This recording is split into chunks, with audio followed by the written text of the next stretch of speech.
UK Battle Rap News Daily. It's your boy Professor Banner, aka Hulk. We're gonna get into this full card breakdown of the Don't Flop, Code Red, Next in Line, Homecoming, taking place this Saturday. Yeah?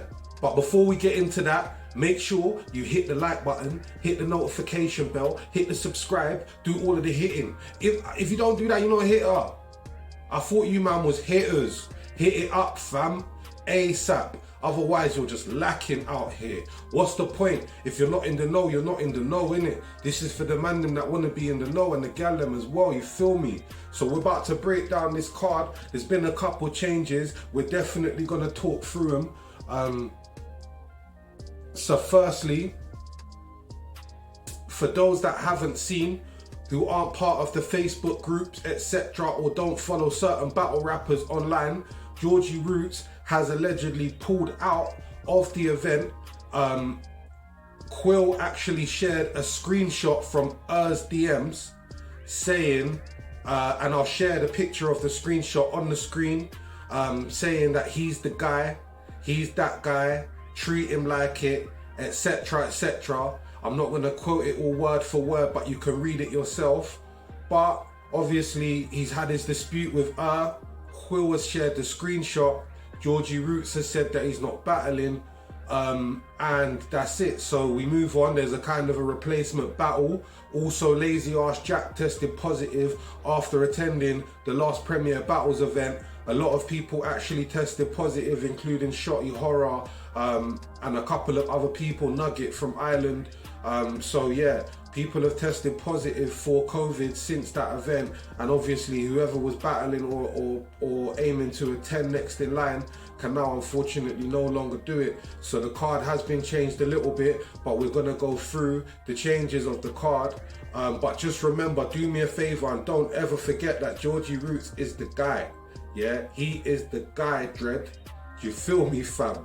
Alright, cool. So we're gonna get into this Next in Line, Don't Flop, Code Red, Homecoming, all of that good shit.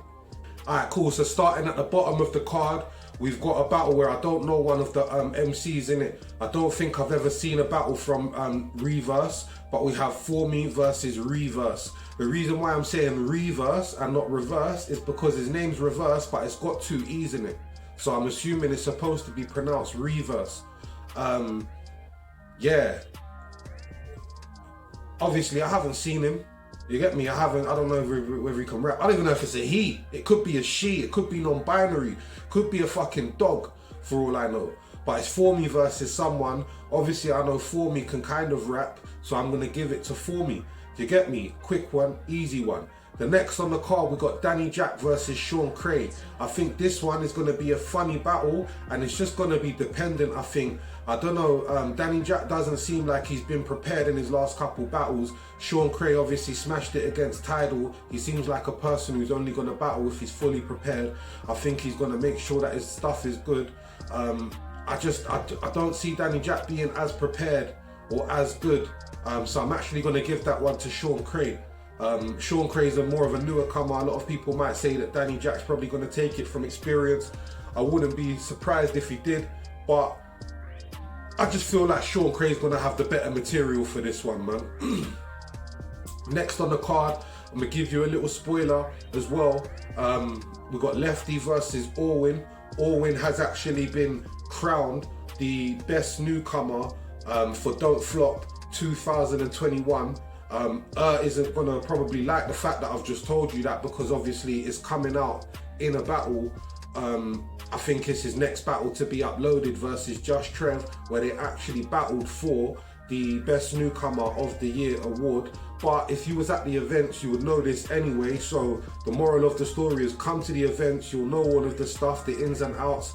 Orwin was handed his award at the Beat Fighter semi-final, I believe.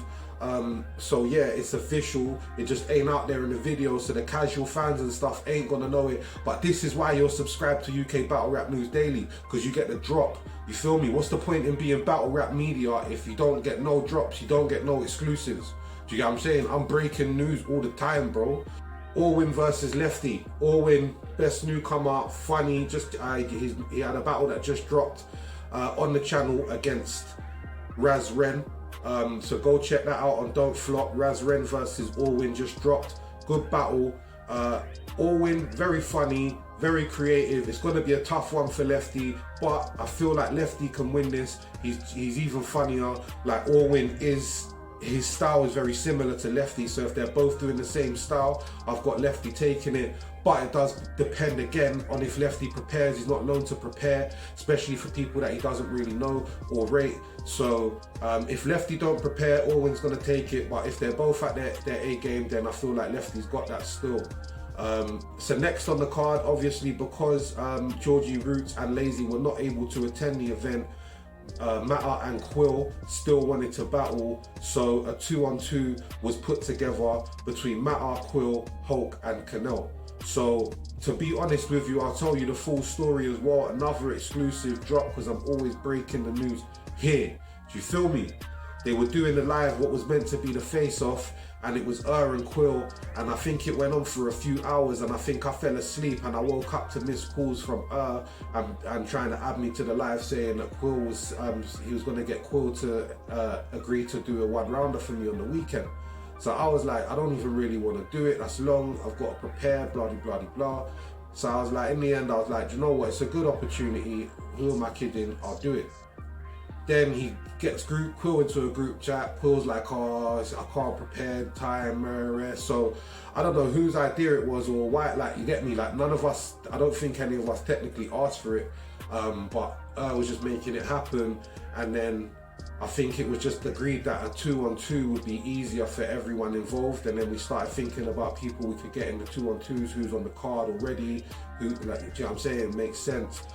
So we got Canel, myself versus Quill and Matter, and there we have it. I'm not gonna lie, obviously I don't really like to predict my own battles because I'm gonna say I'm gonna win anyway, but we're gonna win in it, so let's just leave it at that.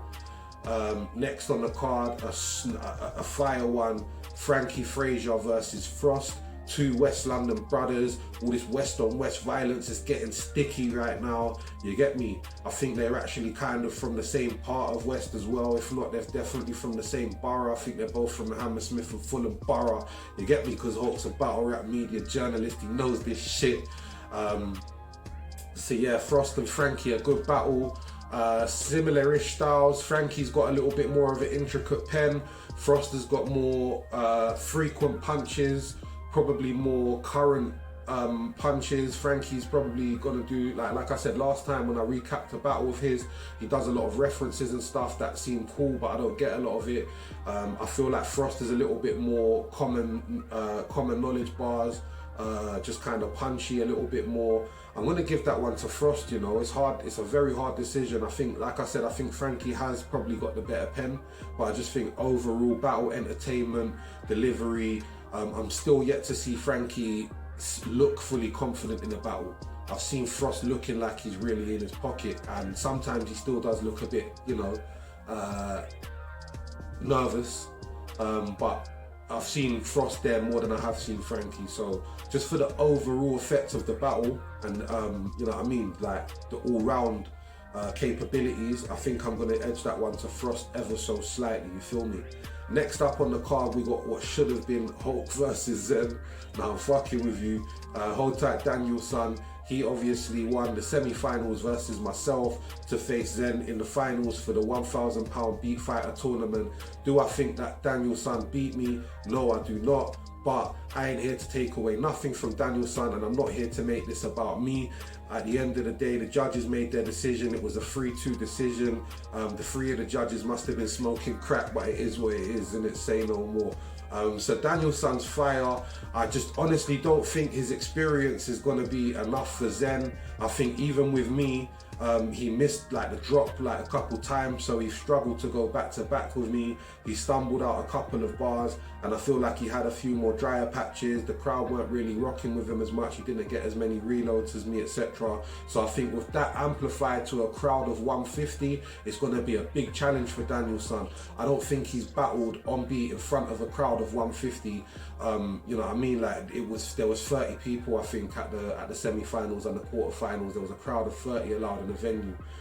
So realistically, They was all sat down as well. This is going to be a pit format, people surrounding him very close. I don't know about the audio situation, whether there'll be mics or not. Can he project? Like Bobby Rex versus Bills are one of the best on-beat battles ever to take place in the world, in history. I put it together in the Fiddler's Elbow. There was no mics. We played the beat low. We dubbed it over the final edit. It sounded crispy. So, yeah, basically, it just depends on whether Daniel-san can really hang in that format. I know he's got the pen. I'm taking nothing away from his writing ability and his ability to actually diss Zen and par Zen in the battle. But it's just, I think everything else, again, when I'm judging these battles, same way I did with Frost and Frankie, I'm adding in all these factors, these delivery factors, these confidence factors, these look, the feel, everything is going to equate to how you feel the battle went and who you think won in it. So I just think Zen's just got a lot of experience, a lot of stage presence, a lot of delivery. On top of that, the writing's there. He's done nothing but progress through the tournament, and I'm just definitely going to give that one to Zen. And then we have the contenders match. So this is the #1 title contender match for the Don't Flop title. So I believe that this one, the winner of this one will go on to face Crafty for the Don't Flop title. So hopefully, you know, after this, we'll have a on-beat defense, title defense at a birthday, I'd say, for Zen, in an ideal world. And then a title match between Shuffle T or Canel versus Crafty. So that's 2 solid birthday battles there, I think, already. Let me know what you think or how you think it should play out in the comments. I'm not gonna lie to you, again, I don't want to make this about me, but it is about me because it's my fucking platform and it's my show. Shuffle T versus Canel as the #1 contenders match is a bit mad, seeing as I smoked Canel already not too long ago in Brighton last year. Do you know what I mean? So like, I think even the amount of Don't Flop battles that I've done since then and now compared to the amount Canel has, I don't want the title, don't get me wrong. I don't necessarily want a title match, but I do feel like when you're talking about contenders, I don't see how Canel would be more in line than I am. But it is what it is. Tate has gone Tate. You get me? Hold tight, Canel, because he's one of my proteges from KOTR, and I'm very happy to see him get looks. Always happy to see my KOTR brothers get looks, even if it's above me. I don't care, because it's all part of the same squadron and I'm there to back it same way.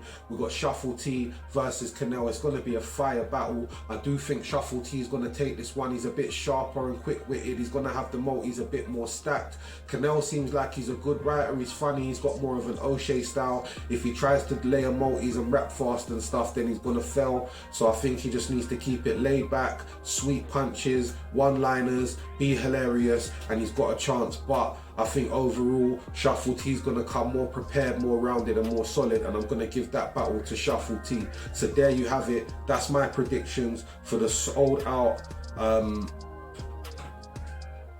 there you have it. That's my predictions for the sold out Next in Line homecoming event with Don't Flop and Code Red this Saturday, the 14th of August at the Fiddler's Elbow in Camden. Make sure you subscribe if you want to see recaps and stuff, and maybe even some live interviews at the event. Peace out.